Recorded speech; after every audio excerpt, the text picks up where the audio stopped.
What's up? Oh, you serious? What's up? Are you messing or what? What's the crack? Kill shot. What's up? Kill shot this thing, yeah? No. I have it. Got it. What's up, everyone? This is Come on. Sorry, couldn't see ourselves. What's up? What's up, everybody? No. What's up? What's up? This is our first Zoom podcast. We have a very special guest. Do you want to say who it is? Nope. No, we will say who it is because we have to intro them. And it's already on the thumbnail. And it's going to be already on thumbnail, but we'll tell you who he is. He's an Irish comedian that's over in LA the last, what did he say, 15 years? 14 years. 14 years. He's done podcasts with Theo Vons. He's best mates with Robbie Williams. He's gigging every night with fucking regulars on Kill Tony and big comedians. Chris Stefano. Can you never go without mentioning Kill Tony, man? Jesus Christ. Well, Chris Stefano. You done a gig with him last week. Yeah, he's huge. He's gigging with all the big dogs. Mark Norman done a gig with him last week. Did he? Yeah. Matt Rife. So, yeah, it's only a short one, it's only 30 minutes long. So what do you want from us? What do you want from us? It's on LA time, baby. He's on LA time. It's currently... You see on this thing here? I don't know, that's showing. 12:59. 11:59. 11:59, here's our little setup. Capri Suns on the go. Capri Suns. But yeah, we actually really enjoyed that one. So, hope you... Well, yeah, I thought we were attending that. This is before it. We are gonna really... We are gonna really enjoy it. We're really gonna enjoy this one. And, hope you do too. He's deadly, yeah. Irish comedian from Cork. Watch it. Say the exact same things I just said. Yeah, Mark Norman, Robbie Williams. What else did you say? Can't remember. No, deadly story. Kill Tony. Oh, Jesus, here we go. Fill us in. Oh, wait. We'll fill you in. Fill us in. We'll fill you in, boy, Well, yeah, hope you enjoy it. Yeah, I think that was a bit anticlimactic, wasn't it? Will we intro straight away, or do you want to just fucking Lucy? Fucking... I don't know, it's always awkward once you press the record button. It's mad that he's actually a real person. Yeah, no. We were 50-50, man. We really were. We were like, right, this is either such a fake account or... It's I had a different account that got fucking deleted because I made a fucking dumb joke that my priest was selling me meth. And they deleted your Instagram? Everything. And I needed that for work. Like, I was going to go on a tour and they deleted it. I assumed they would see it's a joke. But no, I talked to someone, he goes, let me check, and they just deleted it straight away. And I was like, oh, you fucking cunts. And were you on 2 million followers or something as well on that account?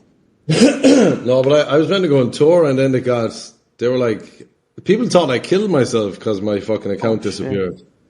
Oh, that's not good at all, is it? And did you? No, brutal. Did I? Yeah, I did. Note to self, if I ever want to stage in my death, like, I'll just delete me Instagram. They do. I had people come up to you on the street being like, you're still here. Especially doing anything like that, man. Comedy, like, your Instagram is your fucking, that's your business. Oh, it's fucking, yeah. That's why, right? I would say this, you should have a fucking mailing account, email shit. Okay.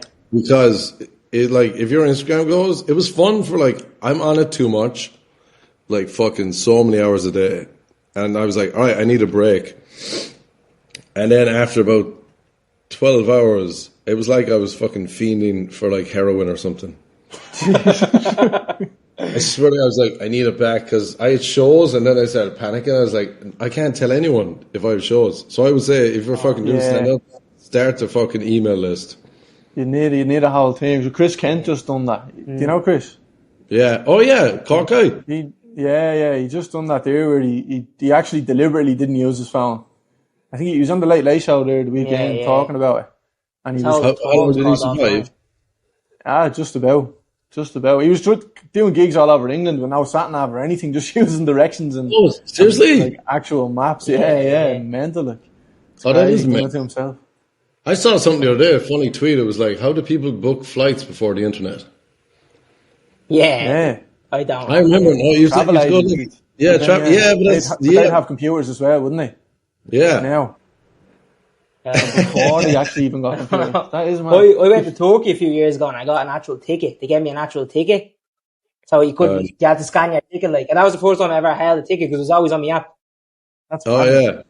Well, you were 12, were you? Here, I'll go mute again, alright? Actually, it's like a bumping pass, isn't it? I know, yeah, these guys never left the house. There was people there and everything. Can you believe they're fucking printing paper? Oh, Jesus. We'll start this now. Yeah, I think we should, yeah. I'll probably let you take it away, Mark. You have an interesting story. Tell us about what has you in LA.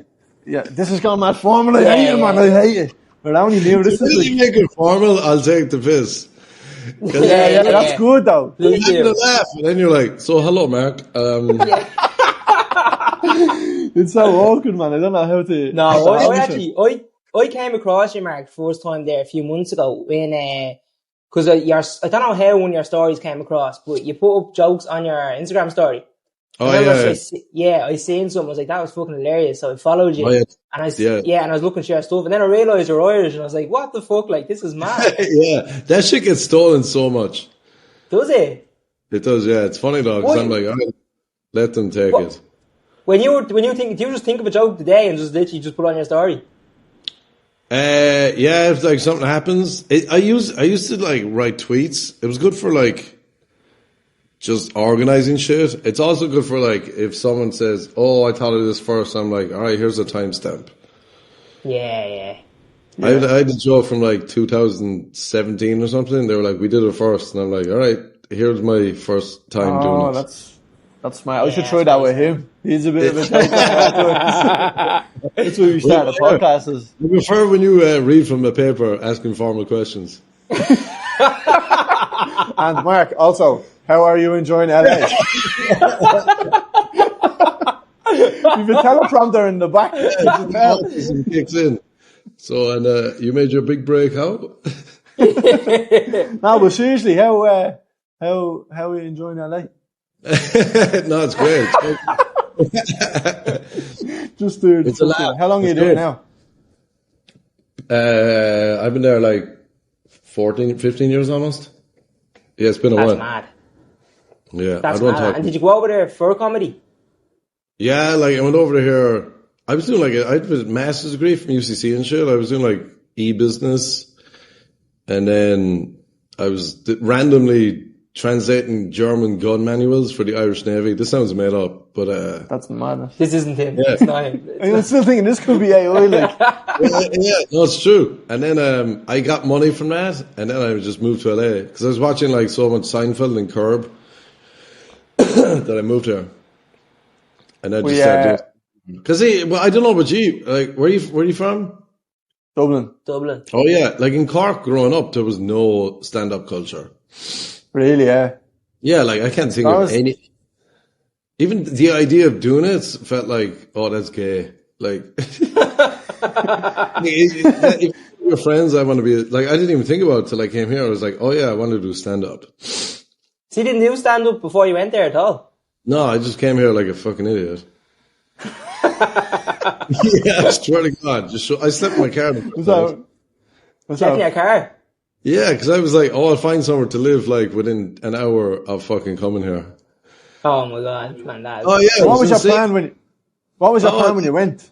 Literally, my plan was to be famous within 6 months, or 90 days. That fucking visa. Oh yeah. And then I went to Mexico. I was like, oh, this is going to take longer, and I'm still here.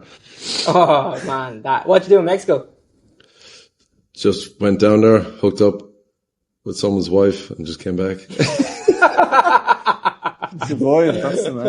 I write books too, so like these are all real stories. I just forget. It sounds dumber out loud.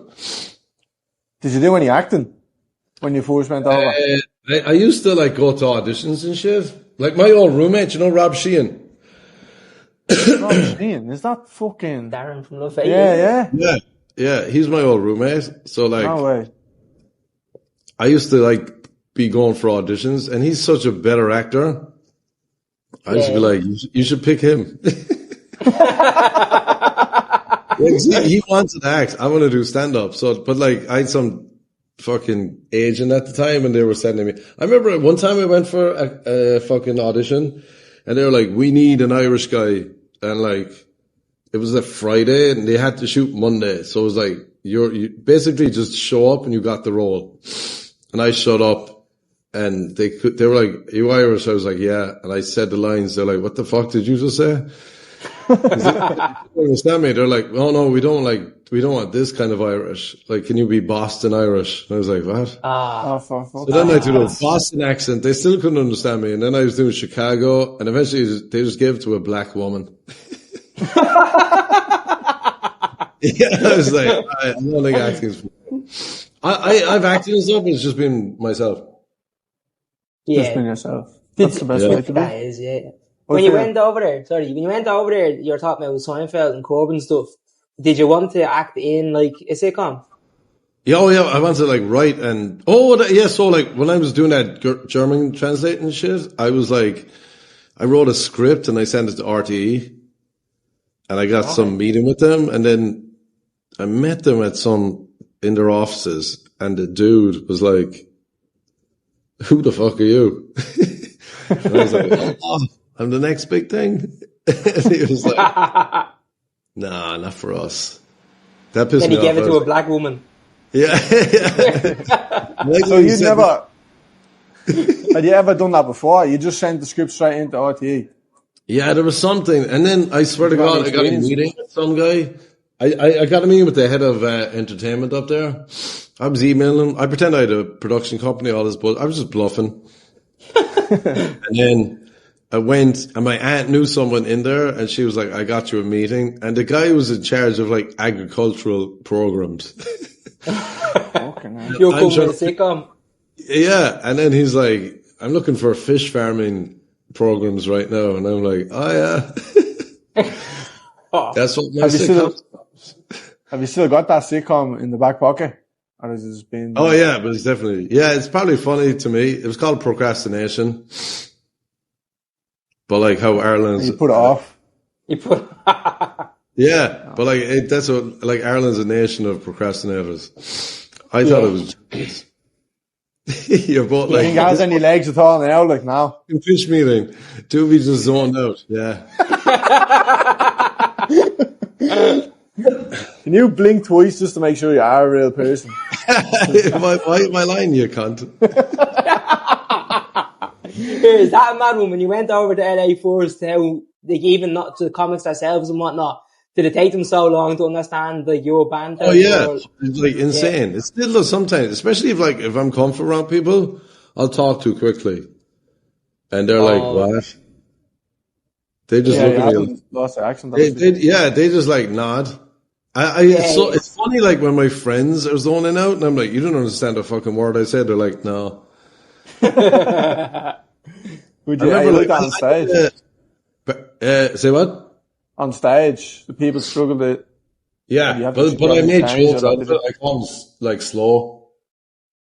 Yeah. That must be hard to adapt to, though, especially, and the Cork as well is very fast and very. Yeah, because here's the thing: they understand Rob Sheehan, for example. They understand like actors, right? But they haven't been like abused by the Irish or Cork accent. Yeah. So they're like, "You're not really fucking from Ireland. Like, we know Colin Farrell." Yeah. Yeah, they would understand the two of you way more than me, which is pissing me off. We struggle. We do stand up, like, when we do we're only at starting off, we're only a year in, and all the gigs you do are open mics in town and whatnot, and it's all tourist, like. Yeah, that's good though. It is good, yeah, but a lot of them, like 85% of them, they don't have a clue what you're saying, like, because we speak too fast. We're trying to slow everything down now, because that's what all the fucking, you speak to anyone that has any experience, they say slow it down. Yeah. It's so hard at the start, like. It's fucking tough. It's very tough, man. It's even tough now, because especially if I'm having fun, I'll just start speaking normally. And then I'm like, fuck, I just lost them. Yeah. Go on. I don't have anything to say, actually. Do you get a lot of Irish that go over, obviously, because it's... Every time I go to speak, someone speaks out of me, so Money new. Obviously over there, it says be a lot of Irish going over as well, would there be? I know a few, yeah, but not too many. Like a lot of my friends are English. What about the actual audience? Oh, no, you get one or two, and it's fucking, sometimes it's brutal, because you get like a guy who's like, if I'm on stage and he's Irish, you know that fucking Irish hatred we have for each other? Like, oh, look at this fucker. This guy thinks he's cool. Who does he think he is? Yeah, exactly. And it's just like, all right, man. It's like, and it's not fun. I swear, talking to Irish people, especially if I find out on stage, it's rarely fun. That's mad, isn't it? Yeah, it's for such a small country. You're either, I think if you're in the same, like, business as someone, say you're talking to someone that wants to do what you're doing or whatever, you're all for it. But if it's anything else, like if we're talking to someone that's not in comedy and not trying to do anything at the time, that's all you get is like, who is this over here? Like, what's that fucking, my buddy uses all the time, like this guy's got some notions about him. I don't know what the fuck the phrase is. But it's like, yeah, you can't leave the parish, the community. You have to stay like everyone doing the same. It's a bit like if you're doing comedy, the amount of friends that talk shit behind your back. The amount of fuckers too that would be like, I'm funnier than you. I'm like, I know. Give us a few examples. Come on. Spill the beans. Here's the thing, right, about stand up that like, it takes a while to get. It's all context. So you can be the funniest of your friend, but you're in a room with strangers. You got to make them realize who fucking Timbo, Jimbo, or fucking Tony. Like, I can't say to you, oh yeah, fucking Tony was at it again. You'd get it. Yeah. A group of strangers be like, who the fuck is Tony? Yeah, we've learned that the hard way at times. It's still hard. I'd say, obviously, with the writing background, like, you've just fucking flown. Like, when you start because it's tougher to get it across. My buddy gave me a good example one time. He loved those fucking, I've been doing those jokes for years that you saw. So I would just say them on stage, and he's like, you're talking at the audience, you're not talking to them. Oh, yeah. So I was just like reciting jokes, but it all comes with like practice and all that shit. You can like, I was like, I'll skip ahead, I'll be great. No, it takes. I was on do you know Godfrey, American comedian? No. Oh, he's fucking unreal. You got to look at a fella called Godfrey I work with. I thought that's who you're talking about for a second. That's what I'm talking about. Your friend Godfrey. How do you guys know each other? Are you sure you're the real Marquez? That's when I just appear behind you. But wait, Godfrey, he's like an unreal comic, and he was telling me the other day, he was like, Seinfeld told him this. Seinfeld saw him 10 years in, and he's like, how long are you doing comedy? He's like, 10 years. He's probably doing it 25, 27 now. He's fucking unreal. But Seinfeld told him, your comedy age is like how long you've been doing it. So if you're doing it like 10 years, you're a 10-year-old in comedy. So like two of you are toddlers. Yeah, we are. We're making her laugh. I'll take that one as well. I'm laughing out of pity. No, I'm joking. Wait, thanks for coming on. Yeah, we can just block him. That's a good way to put it though. But when did you first start realising that though? When you started getting the hang of it? I still am. No, I feel like in the last few years, I can do. The key is to bomb. I've done so many weird shows. I used to do these shows like they were fucking at rehab centers in like Malibu and shit. It was really nice, but it's like daytime. It's like 11 in the morning, and you'd have to do 30 minutes, sometimes an hour, in front of guys like coming off heroin. Oh fuck! Yeah. Geez. Well, here's the thing, right? That's when you're like, you learn how to just keep going doing that. Yeah. Because you like, oh, this joke is going to kill. And then there's guys like just sitting there and they're like, eh. But like, I'm not lying. If you got like an you're like, all right, looking back on them, like, oh, that meant they were just so fucking out of it. Yeah, that was good. Better than normal. Yeah, but I mean, like, how many times have you bombed?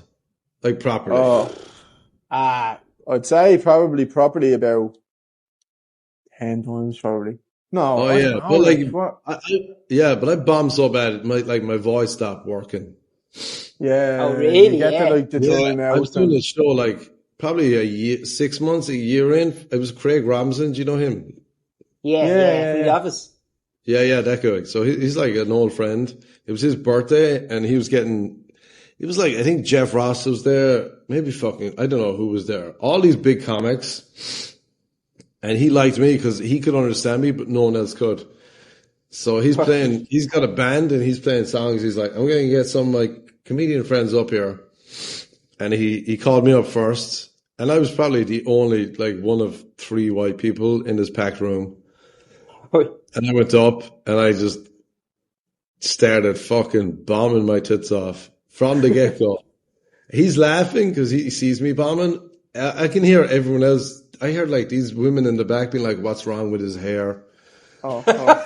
How long was the set? I started singing Christy Moore's. This is how bad I was bombing. I didn't know what was going on. Yeah, but I pretended it was a fucking Irish birthday song. Right on, was it? No, it was Delirium Tremens. You know that song? I think so. Yeah, it's like music. Go sing it. Brandy. It's about fucking like being so hungover you want to kill yourself. Oh. I started singing this at his birthday, and then I just couldn't stop. Entertaining yourself then?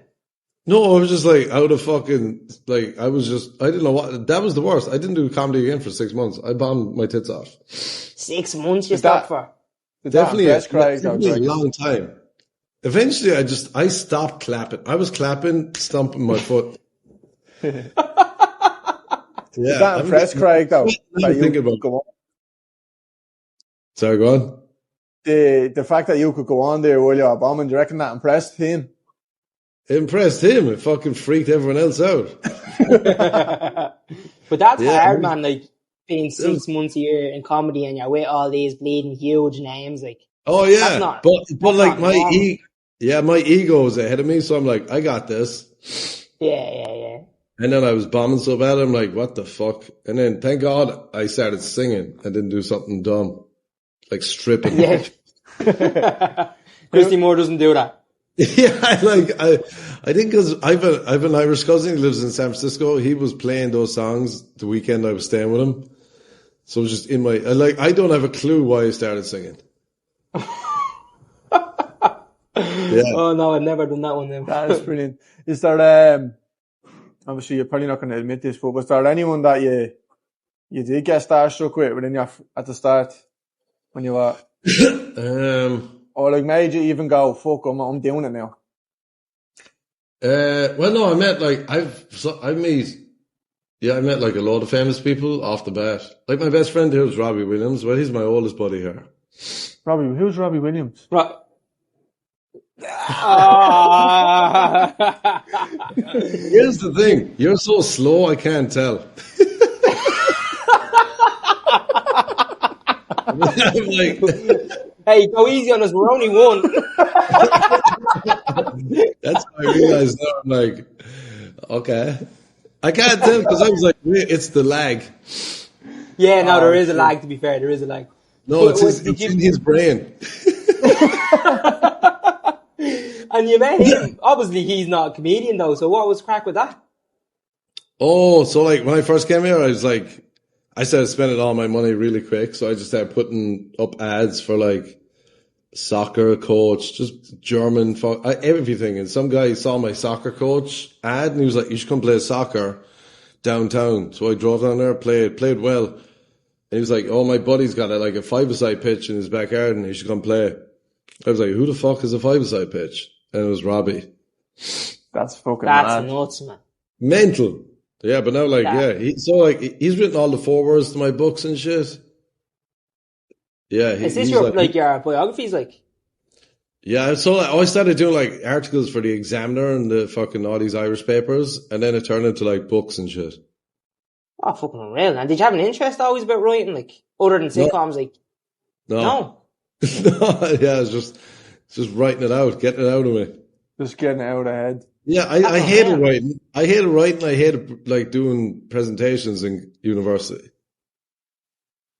But you obviously got funny, right? No. I was funny with my friends, but like my friends, I've got way funnier friends, but it's just like doing it. You were the only one that had the balls to say, like, I'm actually doing it, like. Yeah. Like they'd all say, "Oh, I'm funny." I remember the first time we went home for like my first book launch. The amount of fuckers that came up to me being like, "I could write a better book than you." Really? Yeah, and I'm like, "All right." Go ahead, look. Do it then, like. It's easy to say it, yeah.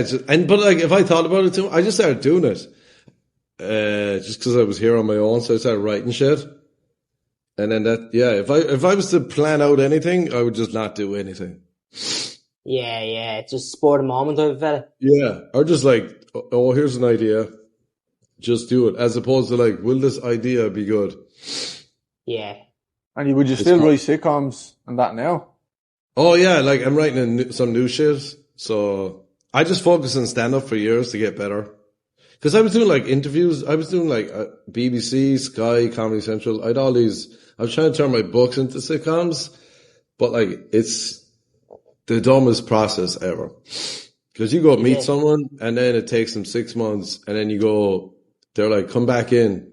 And then you go back in and they're like, oh, I'm leaving the company, but this is the new person taking my job. And then the new person is like, we don't like you. Oh yeah, so stupid. But I shot like a load of my own shit. I have like a web series online with like Rob Sheehan's in it, Robbie is in it, Richard Lewis was in it. What's his called? It's called Random, The Adventures of an Irish Guy in LA. We did a little small, tiny bit of research. There's not much about it online, but there was an article and they mentioned that in it. Is it The Independent or something, was Independent it? from yeah. I don't know what the fuck that. You're only there in LA 2 years at that stage. Oh yeah, but yeah, I was writing like, just doing it weekly. It was like Sex in the City, but it was just me in LA. Oh, is that what that was? Yeah, I only seen one of them, but yeah, that's mad. Oh yeah, hopefully they took him down. No, there's one definitely still there. Yeah. Some freaky shit you're talking about as well. Really? Yeah. You're saying like what you and Robbie do after football and stuff. I don't know. Listen, I stopped reading. When I gave Robert a job, he gave me a job, alright. Football. You have the vibe like you can't fully read. That's why you just gave up. Which one? The words I couldn't read, he could read, and vice versa. The two of you are like with your finger under it, Anne and Barry, and a magnifying glass. Fucking hell. I remember, I did a podcast. You know Theo Vons? He's a good friend. Theo Vons. I did a podcast. Me, him, and Robbie did a podcast together. Yeah, I listened to that. Yes, I think that's the first time I ever actually seen your name. And then it wasn't until I seen it, one of your Instagram things like a year later, it clicked to me. Oh, yeah. If you know what I mean. Yeah. And I was like, that's mad. Do you do many podcasts? Is it just us and Theo that you've done? I used to do my own for ages and I just got sick of doing it. I should do it again. I've been writing a lot of shit besides doing stand up, so it's going to come out this year sometime. So like podcast again and then a web series. Yeah. I don't even know what web series is. What's that, like videos on YouTube? No. It's like a TV show, but I can't tell if you're retarded or not.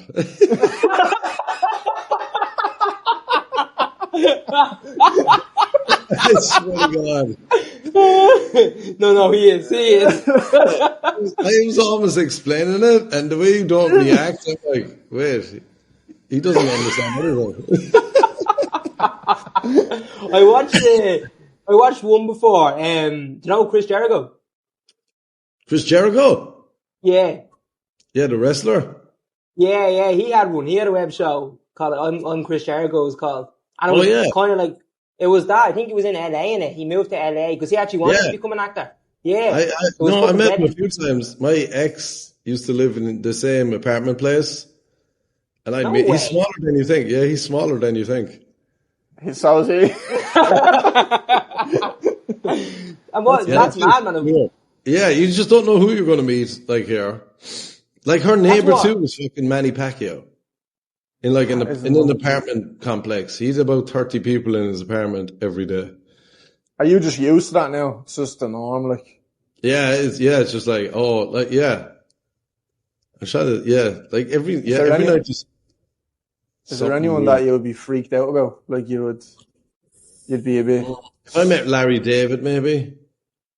I don't know who that No, is. he definitely doesn't know. I knew. Did you ever see that? Is he dead now? No, is he not like 100 or something? 90? He's doing the same. He's the interviewer, He's alive still. I was friends with Richard Lewis, who was like his best friend, so I'm surprised we didn't meet. But then Richard died, so that's a sad story. Ah. What a way to ruin the conversation, Mark.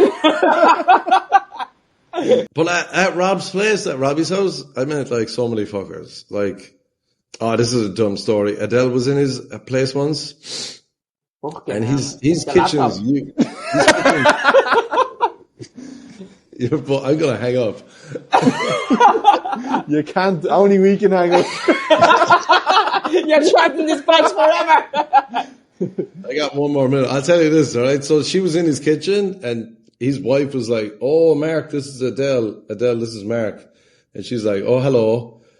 And I was kind of drunk at his house, and I'm like, "Oh, hello from the other side of the kitchen." Yeah, and they react. They were like, "What?" And everyone was like, "He's Irish." They're like, "Oh, okay." Oh, fucking hell. Yeah, he was like, "Don't do that anymore." I was like, "All right." How big is his house? I heard on Theo Vons it had something like 27 toilets in it or something.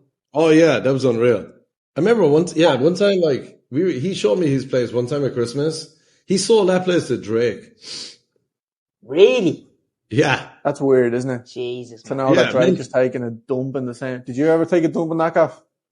In probably all 27 toilets. He was showing me around, and we were walking for so long, and I was like, "This house is too big." He's like, "I know." Yeah. There is too big, isn't there? Like. Yeah, mental. But also, it was pretty fucking nice. Yeah. Oh, I'd say it was unbelievable. Like. Did you say there that you have a minute left? Is this going to turn off after 4 seconds? Oh no, I just gotta go. Oh, you're going to head. Sorry, I was panicking there. What did you think? I don't know. I thought this is. It was 30-minute pot. No, yeah, I just gotta go. I gotta do like work. Yeah, that's cool. That's cool. I thought I was going to fucking self-destruct or something. It was gone there. Because I'm the producer now at the minute.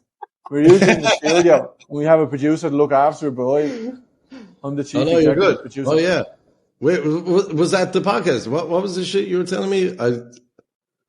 Yeah, we do it in the studio where we are like, this is the first non soon. We do a weekly podcast, like we're 30 odd episodes in now. Oh yeah. That's what you're saying. If next time you're over, if you want to hop in the studio. Are you home much like?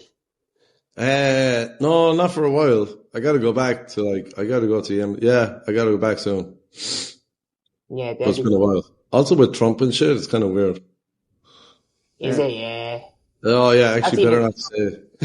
Yeah, say none. Yeah, like I don't know what the fuck they'll Google. Yeah. But man, I don't want to keep you any longer than if you're in a rush to get out of here. Oh yeah, alright. Cheers, lads. Yeah, appreciate that, man. And really appreciate it. If we're in LA anytime soon, we'll have to. Oh yeah, I'll send you a link to buy tickets. Fuck it, we'll get your Instagram deleted again. Fuck you, I'd say you would. So Mark, thanks man, appreciate you hopping on. Cheers lads, nice one. That was deadly sound. See Thank you. you. Man, thank you. Like, look. Go.